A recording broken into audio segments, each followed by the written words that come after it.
What is going on, guys? Jack here, and welcome to episode 136 of the Rise to Glory here at Gibraltar Apex. And well, if you didn't see last episode, go check it out today.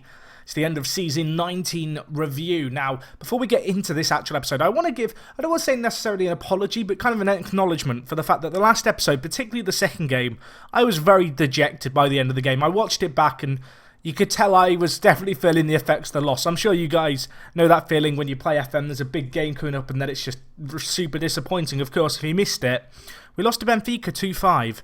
And it really did hit me for 6 because I just didn't expect it. You know, we'd put in a really good performance in the first leg, gone 4-3 up. And, well, we threw it away quite spectacularly. And, well, for no point in that second game did I ever feel like we really had a chance in that game.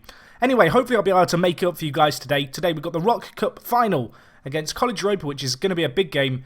And of course, as always, we've got the end of season review. If we just look quickly here at the Rock Cup final, the winners of this game get £9 million. I want that money. I want that money. Before we get into this match and before we get into the episode, I'm going to do the match almost immediately. I'm not going to do any of this rambly stuff. So if you're looking for the detail, you know, the real review of the year, stick around to the end of the live con. But I will just touch upon real quick the fact that we've made our first 2 signings of the window. First one, Million Aim. Tuzon is returning. 34 years old. He's going to join on a 2-year deal. In truth, I'm not really bringing him in to play him. I'm bringing him in so I can hopefully convince him to become a staff member for us. Because he is a bit of a club legend and it'd be nice if we could bring him back, have him as a coach for us. And, well, he could see out his remaining days of international football. Assuming he hasn't retired yet, which I don't think he has yet from international football, but assuming he hasn't, we want to see him, you know, play out his last few games for Gibraltar under us. Anyway, the other signing we made, a big signing. You can see £22.5 million for a player that, well, if you've watched this series quite closely, you may recognise, and that is, well, Krzysztof Wolski. That's probably not how you say his first name. In fact, no, it is Krzysztof. It's just it's a very Polish way of writing it, but Wolski is his name, 22 years old, signed from CSKA, you know, they beat us last year in the Champions League semi-final, and he was considered their key player, and I've been thinking a little bit about it, and with Joe Bouchard now approaching the age of 30, we need long-term replacements, we need that playmaker who's going to come into the team and really do a job for us, and I think this guy is the guy to do just that for us. 22 years old, really got, you know, a ton of international experience. He's a good little playmaker, 18 passing, 17 vision, good decisions, good composure, great first touch, decent physicals as well. If we look at his report here, you can see obviously his intelligence and his decision making is real strength. Apparently his consistency is a weakness. Now, I don't know whether or not to trust my assistants and stuff because I've had a few different scouts scout him. And that didn't come up as a weakness here. So, I don't know. Maybe I'm wrong. Maybe he is inconsistent. But nevertheless, I think he's going to be a good player for us. He's been in good form.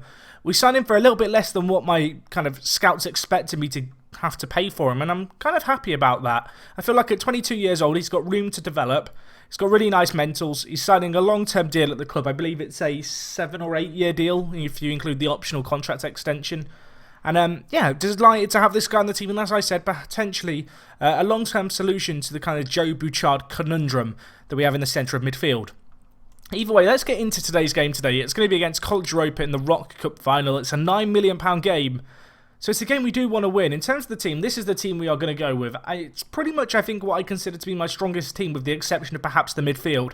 I do feel like, kind of out of nowhere, really, the midfield has become the real weak position for us. Of course, that is one reason why I've signed in Wolski, the Pole, to kind of slot in the centre mid position. But when you consider our goalkeeper and our defence, you know, maybe the goalkeeper could be improved with Young. But certainly, you look at our defence, especially with Assad now playing alongside Mustafa. That is a top defence, and we have a really good strike force as well. You know, we've got some good players with good potential up top. And I don't know, I feel like the midfield position is kind of a position that lets us down a little bit. It is worth noting Mini Mosca, who, of course, did he break his leg? Was that what it was, his injury? It was a broken leg. He was out for 5 months. He is back in the squad. In all honesty, he's declined a lot. I'm a little bit concerned that injury at such a critical point in his development really is going to have hit him hard. But hopefully he can develop a little bit. My assistant here, you can see he's saying it's Aaron McVitie doesn't know anything. But McVitie and a few others actually seem to think that he's playing close to his current potential. I don't necessarily buy that just because the amount he's declined while he's been injured.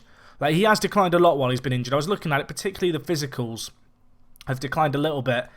which is a little bit of a concern. They're actually not declined as much as you might fear, and some of them have started to bounce back, which is nice. But I don't know, a little bit of a dent in his development.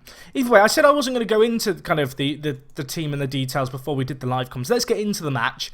It's against College Europa, not going to be an easy game, but we are the favourites. We have had some tricky games against them over the last few years, so I mean, hopefully we don't bottle it. That's got to be the aim. Of course, in the league this year, we did go unbeaten yet again.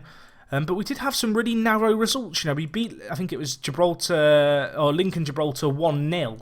And actually, they didn't have a shot in the game, like a shot on target. I can't even get my words out today. They did have a shot on target, but they almost held on to a draw. And all it takes is for them to get that kind of one breakaway, and suddenly we're the team in trouble.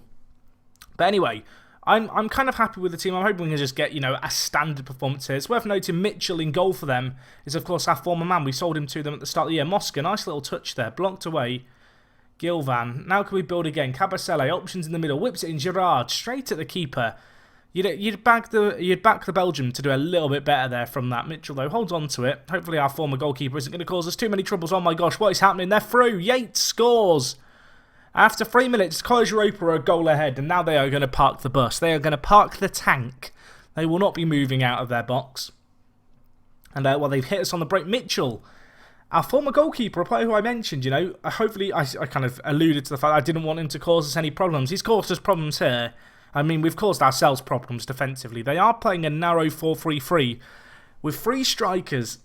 I don't know how well we cope with that, especially with just the 2 centre-back formation. I know we have experimented, I believe we did it against Benfica, with kind of a 5 at the back formation, particularly when we take on 3 narrow strikers. Decided that we don't need that. Guendouzi, someone finish it, please. Very weird touch there, took it very wide. And, well, it was quite simple for College Europa to ultimately defend in the set piece. I can't see it amounting to anything. I mean, Joe Bouchard has, I don't know what he's done there. He's just let the ball go out. I would have rather he kept the ball in play. Either way, he's on the ball here. Gerard! Well, he's scored. He has scored. It's now 1-1 with 2 clear-cut chances in 1 highlight. And, well, we peg back, well, Europa point here, or College Europa. Not Europa point, that's a completely different team. But we peg these guys back. And it's a nice little goal by Gerard. A cheeky little dink in off the post. I must admit, I had a real tough time with Gerard, not kind of screaming Gerard whenever he scores. I mean, forgive me, Liverpool fan habits. I feel like every time he scores, a little tear runs down my cheek. Either way, I mean, that was an unlikely combination we've just seen there. That is our 2 centre-backs, one setting up the other for the goal. It was a sad. The new kid on the block with the little flick on at the near post, and, well, then Mustafa's there. Mustafa, he's a very tall player. I actually thought he was going to win the header there. He doesn't, though. He just lashes in a volley from a yard out. He doesn't care. And, well, it's 2-1 here. Bouchard, Mosca, can he bury it? He can bury it. It's 3-1 here. I mean, we've turned it around. We've responded very well to the fact that we went a goal down.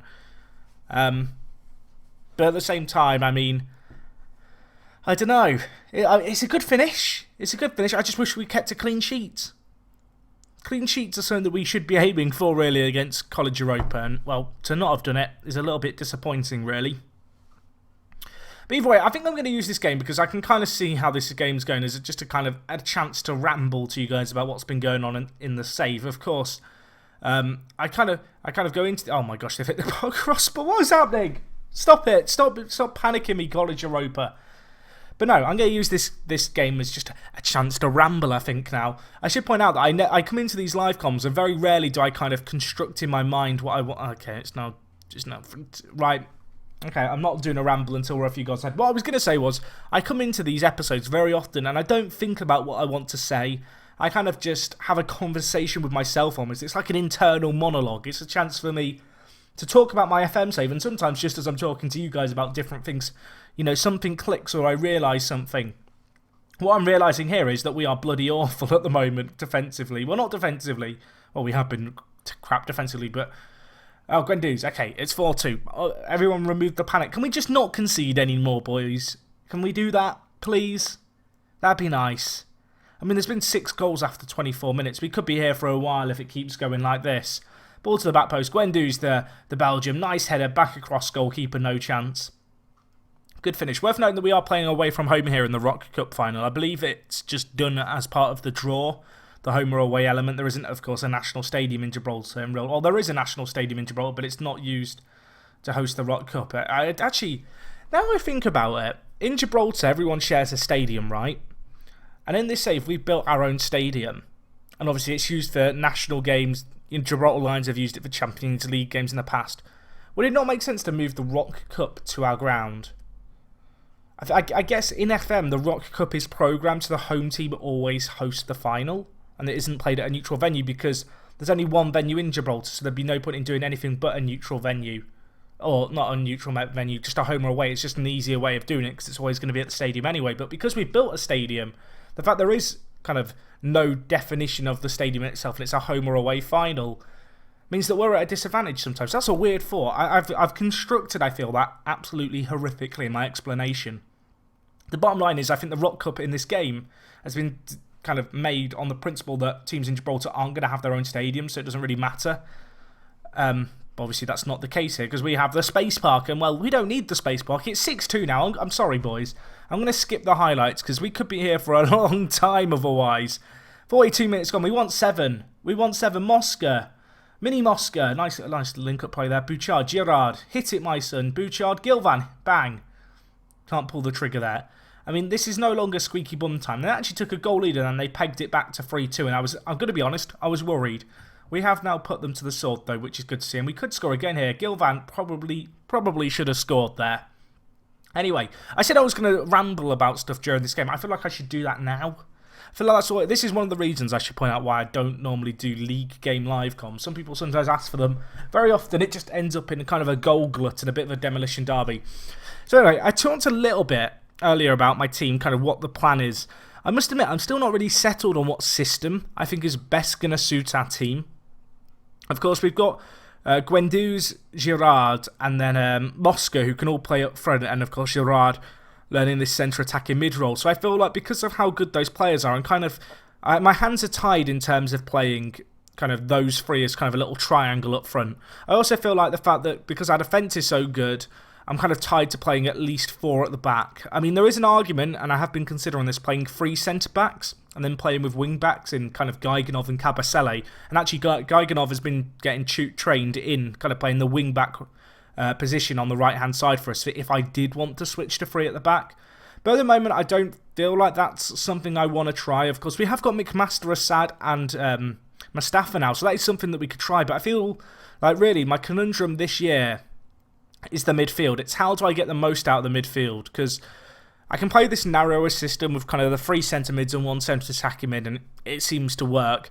I can maybe go for a more conventional 4-4-2 like we've used in the past. I could go down the route of a 4-2-3-1. Of course, the disadvantage of playing our current system, the narrower system, is that I do feel like sometimes against teams that like to double up out wide with, say, a winger and then a full-back on the overlap, we kind of leave our players high and dry a little bit. Of course, we have got very good talent out wide as well. It's not perhaps as good as it once was, but we have got Paul Smith, who plays out on the left-hand side but can also now play striker. And we've got Junior as well, the Brazilian kind of right midfielder, who can also play centre mid. And it's causing me some problems. I feel like the big thing that I really want to do now in this summer transfer window is look at a goalkeeper to replace Young. And I have been doing that. And to be honest, you probably know this if you're in a similar situation to me in FM. I feel like to get a really good long-term goalkeeper at a reasonable price is almost an impossible task, really. I'm trying to do it. I'm desperately trying to find that kind of cheap first-choice goalkeeper, but it just doesn't seem like there's that many available. The other position I kind of want to strengthen is the centre-mid area. Of course, we've already brought in Volsky, and we do have some very good players in the likes of Gilvan and Bouchard, but they're very kind of playmaker-orientated players, and whilst we do have a few box-to-box and defensive players like JJ and Mini Mosca, I think the club could really benefit from a real rock in the midfield, an out-and-out box-to-box midfielder, perhaps with more of a defensive flair. I'm kind of thinking Kante for Leicester. He doesn't get necessarily a ton of goals, but he is very much a box-to-box midfielder. But if you were to ask someone about Kante's kind of main strengths, I have no doubt in my mind that they'd probably talk about his defensive ability and his work rate getting back. And I feel like that's something that we do need to look at trying to get and trying to build with. He's kind of a centre mid who is going to play alongside Bouchard, he's going to play alongside, whatever playmaker we have and really do the full job for us. And that's kind of what I was hoping Mini Mosca was going to come in and do for us. Of course, the Brazilian broke his leg, so that kind of scuppered those plans. But I'm going to keep my eye out. That's certainly like the thing I'm really looking for this year. I did talk about it I think a few episodes ago now about the fact that I'm weighing up adding some leagues to be playable in this save, kind of going forward, to add a larger player pool for me to obviously try and sign some players from. But it should also help with kind of the rest of Gibraltar finding some players, particularly if I add, some second and third tier or smaller European nation kind of leagues to be loaded. So I think that's something we're going to do at the end of this year. That will, of course, mean that players get generated at the clubs which leagues we add. So, for example, if we were to add the French leagues, Ligue 1 would suddenly get a load of regens kind of appear at all the different clubs, particularly the mid to kind of low-end clubs, the clubs that haven't been competing in the Champions League, because when a league's not loaded, FM still tries to make the most of trying to get the teams that regularly get kind of continental football actually having a team full of players rather than the virtual greyed out players you might sometimes see on kind of leagues you've not got loaded. So what the game does is if we add leagues, it will generate players at all the clubs which, are lacking players at the moment, which gives us in turn a larger player pool. The only real downside I see with that is the fact that when we kind of add leagues, it's going to slow down my game, but also those players won't have an extended history, and because obviously you don't want to add a league and then suddenly have every single player in the league generate age 16, there'll be quite a large age spread, and we could have players, in their mid to late 20s who, when you look at their history, it just says they kind of played 1 year in France and kind of suddenly appeared. But I kind of feel like that's a trade-off that we have to do, and it's something I want to do at the end of the year. Either way, the game's over now. We won 9-2. It was a good little result. Pretty pleased with that all in all. Guendou's getting a hat-trick. Glad that he got that. He got it right at the end, the young Belgian. Well, why not start with this guy? A great player for us. And in fact, I feel like the striker position this year is something that we have addressed quite nicely. I talked about the end of last season how my big kind of, not necessarily regret, but my kind of concern area was the striker position, particularly if Mosca got injured. It was a position I was worried about. I mean, if we saw now our team by goals scored. Of course, Mosca top goal scorer with 53. Fantastic return for him. But Girard has got 39 goals. That's insane. Rildo's got 27. Junior's got 23. Guendou's has chipped in since he joined us in January with 21. And, well, you look at our top 6 goal scorers. 4 of them are new additions this year. And that really is kind of an emphasis and an emphasis and gives you an idea of just kind of how much we've strengthened that area of the pitch this year. I feel like that has been the big kind of progression on and off the pitch. I feel like Rildo's done a good job for us, the 23-year-old, when we've called upon him. He's complained a little bit about a lack of first-team football, but I've been featuring him a fair bit. You can see he's got 16 goals in 12 league games. Of course, Mosca doing great this year. He's still improving, which is absolutely terrifying. Just an absolute monster when it comes to his physicals. Great finishing, great composure, good off the ball. 23 years old, still not playing for Brazil. I'm going to be honest, at this point, I'm really hoping that he declares for Gibraltar. We've got a year and a half for him not to declare for Brazil. Whether or not that happens, I doubt it. I think Brazil will probably try and snap him up. But regardless, been a great player for us. Sebastian Girard, he's picked up this new position for us in the centre attacking mid-role, but he's still banging goals for fun, and he's been more than capable of playing alongside Mosca up top when we've needed him to. He's improved a lot this year. And at 20 years old, we paid £12.5 million for him. I definitely think he's been one of the best buys this year for us by a country mile. Another player, Junior, the guy who I mentioned out on the right side, perhaps I don't want to say an unsung hero, but he's got 7 goals and 7 assists in our Champions League games this year. He's got 23 goals and 40 assists in all competition, of course. The Primera Division certainly kind of inflating that stat just a little bit. But regardless, this guy, not necessarily your conventional winger in a lot of ways. He's quite well-rounded, and often with wingers in FM, you just look for a player with kind of 18-plus pace and some crossing. Whilst this guy does have good crossing, I wouldn't say his pace and acceleration are anything too stand out, but he's just quite kind of well-rounded, and the fact he can additionally slot in at that centre mid position for us definitely helps, particularly when we do elect to play that kind of narrower midfield kind of system, the 4-3-1-2. Anyway, those have been the goal scorers. Let's have a look at the assist makers for us. And while Junior, he leads the way, followed by Giganov, who also has 37 assists. And this has very much been a year for the fullbacks. Of course, I think they've benefited a lot from the fact we're playing the 4-3-1-2. But Giganov at right back, 25 years old, club record transfer at the time. He's got 26 assists in 24 league games. That is an incredible return. It's great to see that kind of return. He's also, as you can see here, got 6 in 11 games in continental competitions, which is a nice little return as well. Cabasele, very much the same story. Out on the left-hand side, £21 million we paid for him last year. I was kind of happy with his contribution of 10 assists in 22 games. This year, he's blown that out of the water. 20 assists in 25 games. Really cannot complain about that. looking like a good little bit of business, him. And there was some fairly hefty interest in January from the likes of Juventus and Chelsea, which I managed to ward off. Anyway, what else has been happening on the assist? After we look at our fullbacks, Mosca's actually up there with 18, which is nice. Gilvan has done well again this year. He's got 18 goals and 17 assists, which is certainly not to be scoffed at. 23 years old, this guy. He, of course, had that injury last year, which held him back a little bit. And was it he tore his hamstring for us? He tore his hamstring actually this year. That's the injury I'm referring to. And he was out for 3 months. Fortunately, he's not declined too much. He's back fit now and in the squad.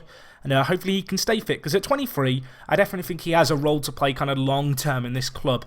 Anyway, last player we'll look at on the assists is Paul Smith, of course, a long-standing player in the kind of club. Of course, had a long-term injury this year himself, was out for 2 months with a hip injury back in October. He's bounced back well. He's now 30 years old, which feels really weird to say.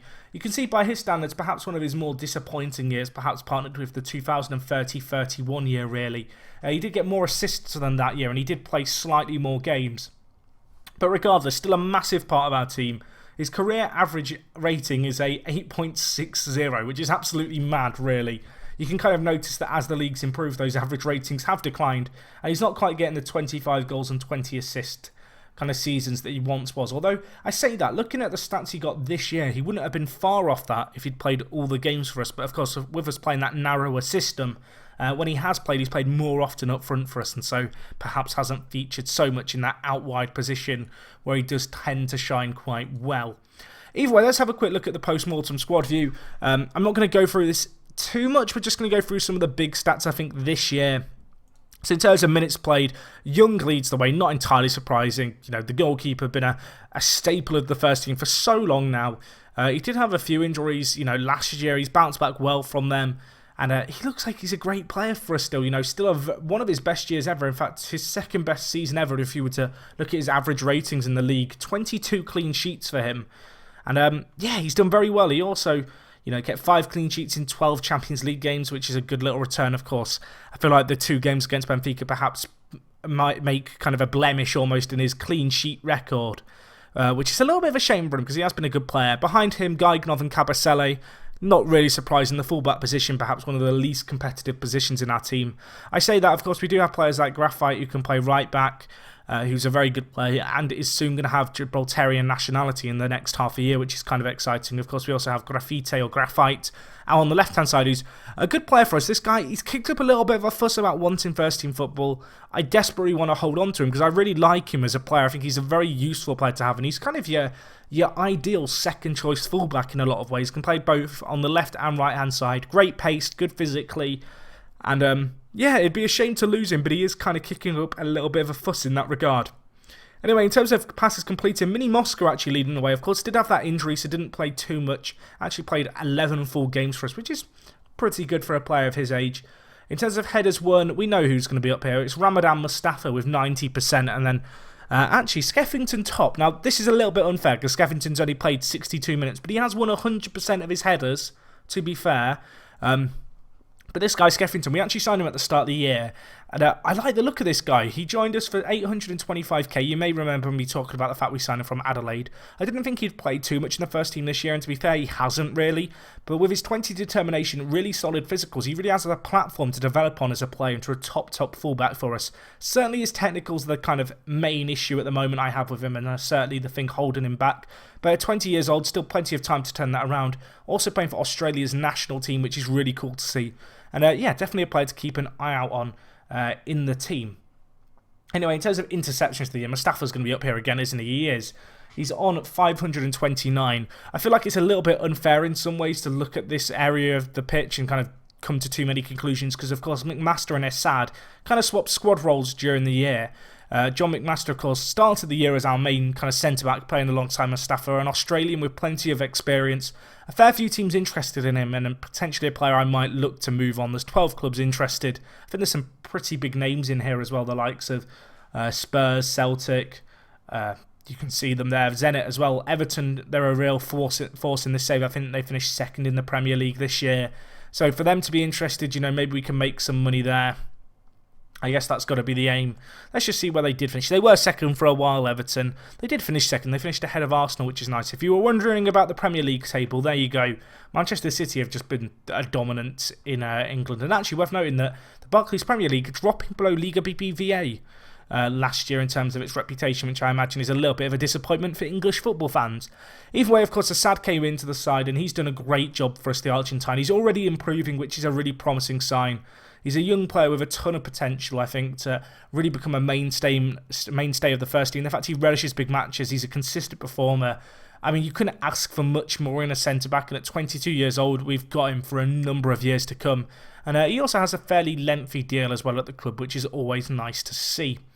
Either way, we'll look at one more stat before we move on, and I think the stat we're going to look at is the average ratings. Of course, Skeffington, he's played one game and got a 9.0, so you're null and void, I'm afraid, Skeffington, because you played 62 minutes all year. Gaiganov's done very well. He's been kind of the best performer, really, which is pleasing to say the least, particularly when you consider he's a player we've spent the most money on. You know, you expect that return, albeit in a fullback, to really kind of show that he's worth his money, and he's definitely proven that this year. Of course, Assad coming in on a lot more money than him. And I'm hoping that Assad's going to be able to prove that he is kind of worth the price tag we paid, because £35 million to him was very steep, particularly when you consider he joined from Independente to Porto a few years before for just £6 million. But I feel like it's a fee worth paying because it's kind of money that we can afford there. Anyway, let's just have a quick look at the balance. You can see we have £87 million in the bank. Somewhat hoping the transfer and wage budget might be increased a little bit. Of course, if we get a win today in the Rock Cup, that's going to help even more.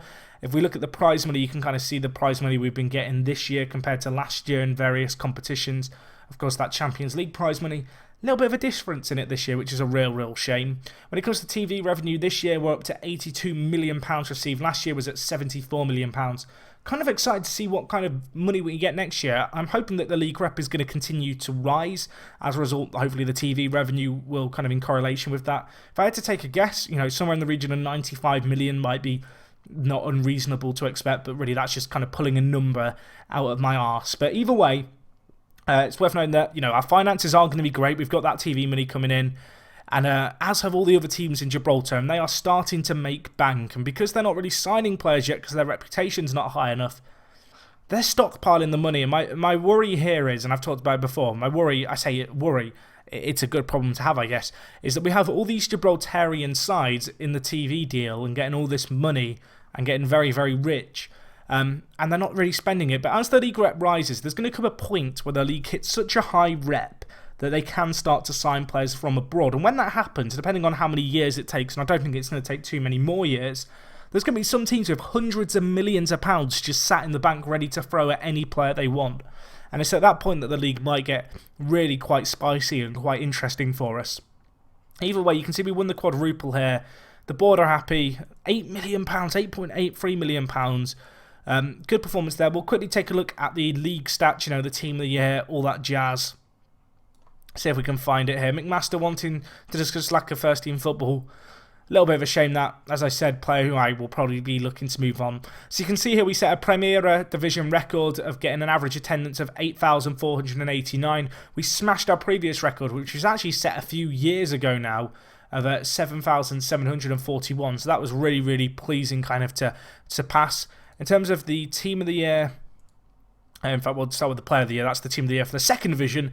But Moscow won player of the year. Gaiganov got runner-up. And Junior came third. Junior really been an understated player, I think, for us this year, the Brazilian. But he has done a great job for us. In terms of top goal scorers, Moscow leads the way with 37 goals. Girard in third with 23 goals. But Baquero for Gibraltar Lions, a very good player, 23 years old, Spanish. He's been banging in the goals for fun this year, and he actually got 25 Primera Division goals in 23 games, which is a fantastic return for him. And I'm kind of happy, if I've got to be honest, that Gibraltar Lions have found a goal scorer. Anyway, Young Player of the Year went to Gilvan, 23 years old, was out for a long period of time as well. But he did perform well even when he kind of was coming back from injury, and I think he deserves to have that kind of trophy, if I'm honest. Anyway, in terms of goal of the season, we actually got an entry in the goals of the season. Should we take a look at it? It was by Rildo. This never happened, so I feel like we should savour the moment. You can actually see in this game, we were playing a 4-4-2. I believe it was a game earlier on in the year. But yeah, Rildo here against Leo FC. I don't know what their defending is, because they kind of just back off him, but he just says thank you very much and smashed it home. Really did appreciate that goal right there. Anyway, you can see here we did get Manager of the Month, of course. We've won it for the last 19 or 18 years. It's getting a little bit boring now, just having to go and get this trophy at the end of every year. But I'm hoping, as I said, it's going to get more competitive, and I do already feel like it has done. In terms of the Team of the Year, it's mostly our players. A few exceptions, though. Abdallah out on the left-hand side, Spanish player for Gibraltar Lions, a player who they signed this year from Elche for £2.8 million. He's looked like a good little player for them, really, you'd have to say, with 8 goals and 9 assists in just 16 games. Anyway, alongside him in centre mid, another Gibraltar Lions player, Preto here, another Spanish player, slightly older at 31. But a very good player. They signed him for $850k from Osasuna last year. This year he's got 20 assists in 26 games, which is really good for a centre mid. And their last player that Gibraltar Lions had is Apia, who is of Ghanaian descent. 22 years old, this guy. Very good player. They signed him for £1.9 million from Rapid Wien, which I'm kind of impressed they're signing players from kind of Austrian Premier League teams. But again, it's a kind of a sign of the progress that the team's making. And yeah, he played very, very well for them in the centre-back, so fair play. In terms of our team, it's kind of predictable, the players that are here. I don't feel like there's any kind of massive shocks there. So that's that. If we take a quick look at the league stats, quite a lot going on here. You can see the Primera Division. Our aim was to win the league. We've done that, of course. And we did it quite emphatically. We didn't draw a game this year, and we actually got a goal difference of 169, which is really nice. If we take a look at the Primera Division here, you can see Moscow with 37 goals, Girard with 23. Of course, the Primera Division itself up to 26th in the continental rankings in Europe, which is really good. Hopefully it can rise by a few more spots this year. Of course, it rose by 4 spots this year. Maybe a few more this year would be nice as well if we can continue that kind of upward trend. Gaiganov leading the way with the average ratings alongside Moscow. Gaiganov with those 26 assists, Junior with 23 assists, and Cabasele with 20 assists. We really have dominated that regard. It's worth noting Young got 22 clean sheets, and Kononiko of Gibraltar Lions, the Italian who they actually signed for a really hefty fee of £9 million, he kept a lot of clean sheets this year, 21 to be precise. That's really impressive by Gibraltar Lions, and it gives you an idea of how much better they are than perhaps some of the other teams in Gibraltar. They're kind of competing with us now when it comes to keeping clean sheets, which, if I'm going to be honest, is a little bit intimidating and I don't really like the thought of. Anyway, if we take a look at some of the team overview stats here, you can see we got the most goals with 173. Most crosses completed was us. Best at hitting the target was us. Most tackles won was us. Least conceded was us. Most clean sheets was us. Gibraltar Lions with the best pass completion and also most headers won. Leo FC, the dirtiest team in the league officially. And Manchester 62, the team with the highest possession at 56%. As you can see, we actually edged above 50% this year, which is actually a rarity. When it comes to our pass completion as well, we actually finished third with that 79 pass completion ratio, which isn't great. If you look here at the league stats, you can see a few here. Games without losing, we lead the way with 360 games. A little bit silly that. A little bit silly that now at this point. It stretches back, like over 13 years, which is a little bit mad. You can also see here in terms of average attendance, we are leading the way. Kind of interesting that the overall attendances for other teams hasn't increased that much. When I set up this save, I kind of gave myself an established fan base of 1,000 fans, but it's just kind of grown from strength to strength. I guess that's just the advantage of kind of consistent success domestically over the last 20 years. I don't really know how the algorithm for attendances works, but I'd assume that in FM, the fact we've won the league 19 years in a row means that kind of the fans in Gibraltar are kind of more likely to gravitate towards us. Anyway, in terms of net transfer spend, Gibraltar Lions, more spending than us. People have been saying that I spend too much money on this save. They're spending more money than me. That's going to be my excuse and I'm going to run with it. Lincoln Redhams in second, or rather in third, with 6.62 million. They bought one of our players for £5 million. That's a bit of an exception. And it's kind of a similar story with College Europa and Glasgow United. So that's those stats right there. We'll take a quick look, I think, at the league, at the results themselves, because I feel like these deserve, a little bit of a casting over.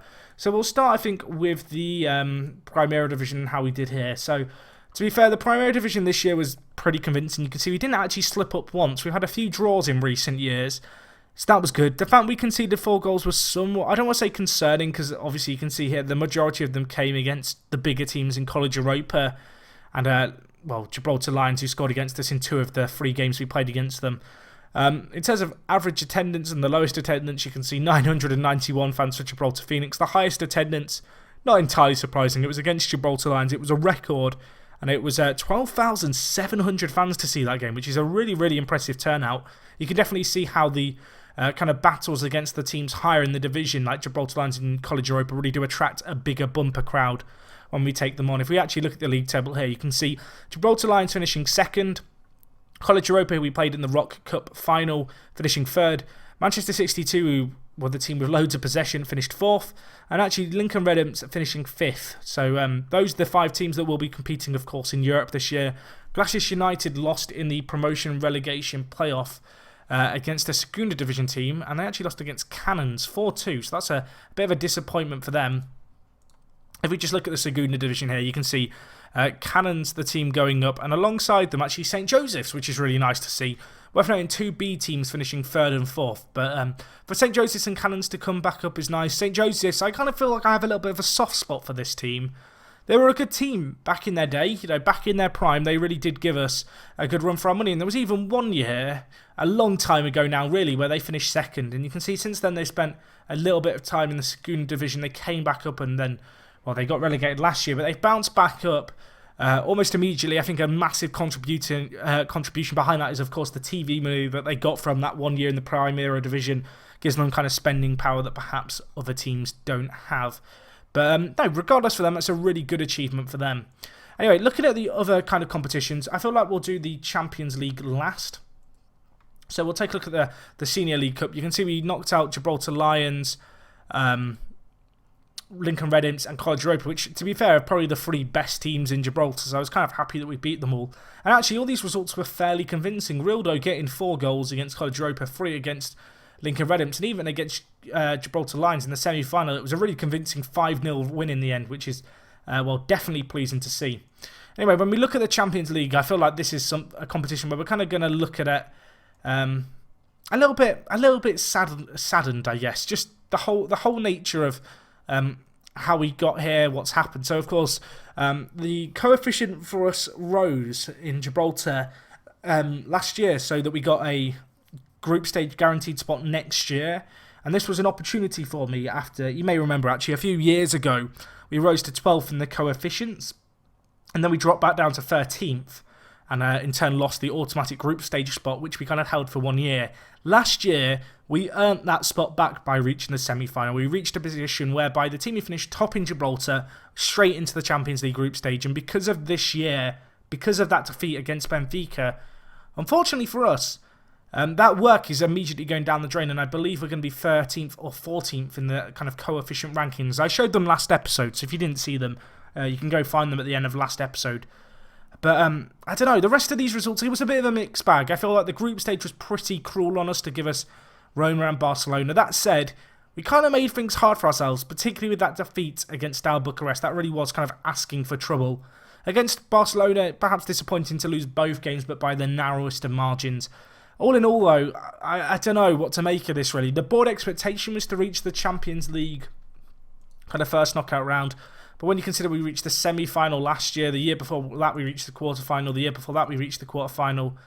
The year before that, to be fair, we got knocked out of the Champions League group stage, so that was something. But the first knockout round a few years before that, it feels like a bit, I don't want to say a bit of a step back, but perhaps the biggest step back we've taken so far in this save in terms of progression in Gibraltar and in Europe. I feel like in Europe, every year really, throughout the save, with a few years where we kind of achieved the same feats more than once, it's kind of constantly felt as if we've made some progression, and this is the first time I feel like we've really been knocked back and, not necessarily sent back to square one, but certainly it makes me realise that, we're not going to always have it our way. We're not a team who are constantly going to get to the Champions League semi-final, at least not immediately.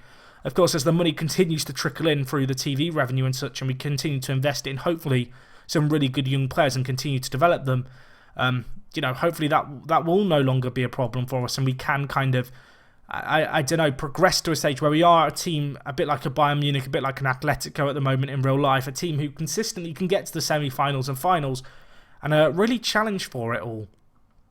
But anyway, that's kind of my thoughts, I guess, on the Champions League. The last competition was, of course, the Rock Cup, which was another competition that we actually knocked Gibraltar Lions out of. We knocked them out of the Gibraltarian Senior League Cup. We also knocked them out in the first round of the Rock Cup. That was a 2-1 win. Perhaps not quite as convincing, but still fairly good. And you can see, really, We won the remainder of the games with relative ease. In fact, no, that's the wrong year. I was getting well confused by the fact we knocked out Gibraltar Lions in the first knockout round. I was sat there thinking, that is not how I remember it happening, and it turns out that isn't how it happened, because we beat them 4-1. We beat Leo 9-0, St. Joseph's 7-0. They were two fairly easy games, I think it's fair to say. Of course, we did win that Rock Cup final against College Europa 9-2. It's worth knowing that College Europa are the team finishing third in the league, so that gives you an idea of perhaps the gap between themselves and us. It's still fairly noticeable, but over the next few years, as I've already said, I'm emphasising and I'm rambling and I'm repeating myself, that gap is going to be closed. I have absolutely no doubt about it, and when it does happen, I'm terrified. I'm legitimately terrified about what could happen. Anyway, I think we'll round up this episode by just looking at the club best 11 and kind of overview stuff. I don't always show the club best 11 just because it doesn't get updated until the end of the season, kind of June the 30th, and of course we do these end of season live comes a little bit sooner than that. But if we look at the club overview here, you can see we have 3-star reputation, which is national. We're a rich club. In terms of our general information, Gibraltar Lions considered an other rival. Our estimated value is £223 million, which is absolutely crazy. In terms of legends, worth noting that Bouchard, Paul Smith and Young now all feature on this list, which is kind of cool. Mosca is now considered an icon. Of course, we have had Gary this year. I'm going to be honest, Gary, you've not done a lot for us, really, which is a little bit of a shame in some ways, but at the same time, I'm sure I'll get over it. Of course, Mick Vitti here, who's recently joined us as a coach, which is really nice. We've also got this guy who, I guess that's Lorenko. That's Lorenko. Why is it reset his nickname? We have to, I was wondering who this was. It's Lorenko the second. Right. Can we approach to sign him as a staff member? Is he going to want to come in as a coach? Probably not. Probably not. Oh, he is in... Oh, well, you can come and be... I don't know what his stats are, but we're going to make him a scout. Let's get rid of the goal-scoring bonuses because, well, he's not going to join us as a player. I don't know how much money he's going to want here. That's my only concern. I don't want to sign you as a player. I want to sign you as a staff member. God damn it. I mean, he would have had 1 judging player potential and 2 judging player ability. So there's a debate to say that I have dodged a bullet there. But regardless, I'm not happy about that. I'm not happy that he's turned us down there. Right, can we remove him off the list of icons, please? It's worth noting, actually, Jack Peachman has dropped... Has he dropped down to icons? Was he a legend at one point? I'm not even entirely sure. I think he might have dropped down a little bit. Other players on this list, Gaiganov, Vergara's made an appearance. Callum Oakley. People keep telling me, free sign out Callum Oakley. He's still playing a lot in the Premier League at the moment, and Arsenal won't let me sign him, which is a shame. Other players here, though, Mora, who will be leaving us at the end of the year.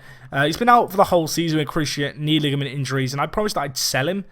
Unfortunately, because I haven't been able to sell him, because, well, he's been injured, he's really unhappy and wants to leave, which is a shame at the end of his contract. I'm a little bit sad about that. I've got like a wobbly top lip now. I'm trying to hold back the tears. Oh, I'm so sad. Anyway, let's have a look at the facilities real quick. So our stadium holds 13,224. Some eagle-eyed viewers might note the fact that hasn't changed in a lot of years now. Now, the reason that hasn't changed is because we've hit the maximum expansion capacity that we can do with the space park. And if we want to build a new stadium, we can do, but you can't build a new stadium in Football Manager until you've been in your current stadium for 20 years. So I have to wait until the year 2045, which... well, as you can see here, is 11 years away to actually build a new stadium. But I'm hopeful that they will one day come. In terms of our other facilities, state-of-the-art training facilities, top youth facilities, of course, throughout this save. As we've got money, I've been reinvesting it into those facilities to keep them up to date, and that's really cool to see. If we look at the club overview, 18 Primera Division, 16 Rock Cups, 1 Segunda Division, 17 Pepe Reyes Cups, 13 Gibraltarian Senior League Cups. It's a pretty good performance all in all, isn't it? If we have a look at managers, of course, we've been the only manager at the club. We'll look at our manager profile in just a second. First and foremost, let's have a look at the best 11 overall. Ludwig Young in goal, Jay Marriott, Frigère, Mustafa and Grafite. In the midfield, we've got Paul Smith, Gary Bouchard and Christian Mendes. Up front, Touzon and Ben Connolly. If I'm honest, I expect to see Mosca kind of climb up into a starting striker position this year because he's got a lot of goals again this year. A few other familiar names here like Danny Evans, Tristan Sargent, who of course is still at the club as a coach. But all in all, I kind of look at this team, but I've got kind of happy memories, I guess you could say. In terms of goal scorers, you can see Paul Smith, 329 goals in 423 games for him. Bouchard leading the way when it comes to appearances, however, with 471. That's a pretty crazy turnout by the Canadian. I don't know if that's been updated for the year, but if it hasn't, then he could be really edging on 500, which would be absolutely crazy to see. Anyway, as I mentioned, the last thing we'll do in today's end of season live com is look at our profile here. You can see our reputation sits at 4 and a bit stars. It's a superb reputation. Our current contract runs out in 4 years' time. In terms of our manager stats, you can see them here. Our door is always open to our players. We never see the press. Our press handling's not great, really. In terms of stuff like tactical consistency, domestic player bias, loyalty to players, you can see there, we've been pretty good. I don't know about the domestic player bias. I don't know if that's because we sign players and then they take up Gibraltarian nationality, so the player considers them kind of developed in the country, and so it's considered domestic player bias. But regardless, I will happily take that. If we look at our actual information here, of course, you can see Liverpool supporter, Gibraltar Apex supporter, professional footballer at national level in my previous life. If we look at the history, we've now been at the club 6,907 days. This is 19 years. This is the longest save I've ever had on YouTube when it comes to FM. And I wouldn't be surprised if it becomes my longest ever FM save. I think my longest ever FM save was 26 years. So we're not really too far off that now. In terms of our record at Gibraltar Apex, well, we've played 851 games. We've won 704, 56 games drawn, 91 games lost. Overall, you can see it's a pretty crazy record. 82% win kind of completion.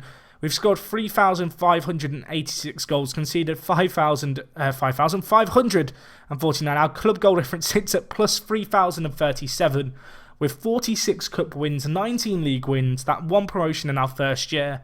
And actually, if you look at the total value of our players bought and sold and just ignore the agent fees, the actual amount we spent isn't that crazy. In fact, we've almost made as much money from selling players as we have buying players, of course. With the new TV deal, and as it continues to go on, that difference is only going to get larger and larger. I think the last thing we'll do is take a look at the game status screen, which I've not looked at in a while. Obviously, you can see here we've got 60 database changes. Those are the database changes when we started. You'll see here I've got a few leagues on view only. These are probably the ones I'm going to set to be playable, stuff like Syria, Argentina, Spain, Brazil. You can see here that I've played this game quite a lot. I've played 35 days apparently. I'm going to hold my hands up in a minute. I leave my Football Manager running a lot. So that's that, I guess you could say. Obviously, the in-game editor allowed is not allowed because I don't edit my saves for the narrative. But no, I think we've done well so far, haven't we? So we've been playing this save for about 5.5 months now, and I've got to be honest, I'm still enjoying it, which is a little bit concerning. I say concerning, of course, that's a fantastic sign, but I'm kind of hooked on this save at the moment. It's all I've been playing when it comes to FM. But anyway, that's going to round up this end of season live com for this season 19. I do hope you guys have enjoyed it. As always, if you have, leave a like. If you've got any comments, feel free to leave them down below. Didn't perhaps go into so much detail as I normally do, so if you noticed anything interesting on kind of the statistical squad view page, any odd player stats that I didn't notice, or you have any questions about the save, let me know about them. And yeah, that is all from me. So thank you for watching, guys. And yeah, it is me, Jack, and I will talk to you guys in a bit. I'm out.